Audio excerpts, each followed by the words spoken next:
தற்போதைய அண்மை செய்தியை பார்த்து கொண்டிருக்கிறோம். மத்திய நிதியமைச்சர் நிர்மலா சீதாராமனை பதவி நீக்கம் செய்ய வேண்டும் என்ற கோரிக்கை எழுந்திருக்கிறது. குடியரசுத் தலைவர் திரௌபதி முர்முவுக்கு இந்த கடிதமானது அனுப்பப்பட்டிருக்கக்கூடிய அண்மை செய்தி. மேலும் விவரங்களை நம்முடைய செய்தியாளர் மதியழகன் வழங்க நாம் கேட்கலாம். மதியழகன், விரிவான விவரங்கள். கேரளத்தை சேர்ந்த விவசாயிகள் இருவருக்கு அமலாக்கத்துறை சம்மன் அனுப்பியிருந்தது. அதில் அவர்களின் ஜாதியை குறிப்பிட்டு விசாரணை ஆஜராகுமாறு சம்மன் அனுப்பப்பட்டிருந்தது. சர்ச்சை குறிப்பிருக்கக்கூடிய சூழலில் இந்த விவகாரம் தொடர்பாக மத்திய நிதியமைச்சர் நிர்மலா சீதாராமனை பதவி நீக்கம் செய்ய கோரி ஐஆர்எஸ் அதிகாரியான பாலமுருகன் இவர் சென்னையில் இருக்கக்கூடிய ஜிஎஸ்டி பிரிவினுடைய ஆணையாக இருக்கிறார். இவர்தான் அந்த கடிதத்தில் பல்வேறு விஷயங்களை குறிப்பிட்டு இருக்கிறார். குறிப்பாக சம்மன் அனுப்பப்பட்ட விவசாயிகளை பொறுத்தவரை அவர் வங்கி கணக்கிலேயே 450 ரூபாய் தான் விதிப்பதாகவும் அவர்கள் தமிழக அரசினுடைய முதியோர் உதவித் தொகையான 1000 ரூபாயை அவர்கள் பெற்றுக் கொண்டிருக்கிறார்கள்.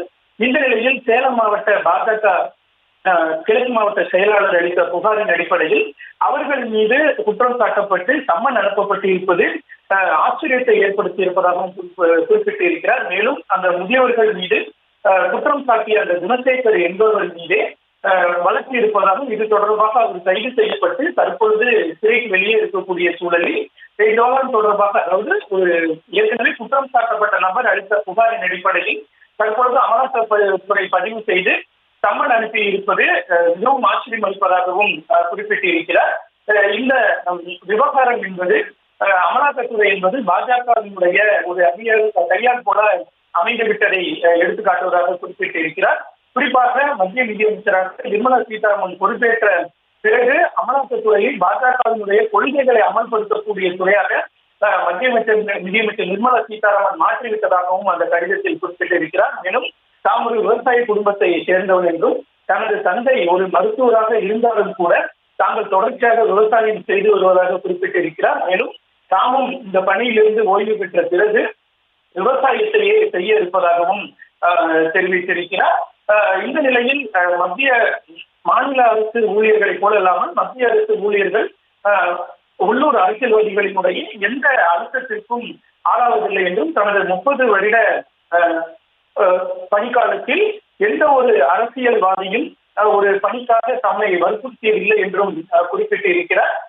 தற்பொழுது ஆனால் பொதுவாகவே டெல்லியிலிருந்து அவர்கள் இது போன்ற தங்களுக்கு அழுத்தத்தை கொடுக்க முயற்சிப்பார்கள் என்றும் அவர் குறிப்பிட்டிருக்கிறார். தற்பொழுது இந்த நிலைமை மாறி இருப்பதாக தெரிவித்திருக்கிறார். இந்த விவகாரத்தை பொறுத்தவரைக்கும் மத்திய நிதியமைச்சர் நிர்மலா சீதாராமனை நேரடியாக பொறுப்பேற்பார் எனவும், எனவே அவர் இந்த பொறுப்பில் நிதியமைச்சர் என்ற பொறுப்பில் இருப்பதற்கு தகுதி இல்லாத சூழல் உருவாகி இருப்பதாகவும் குறிப்பிட்டிருக்கிறார்.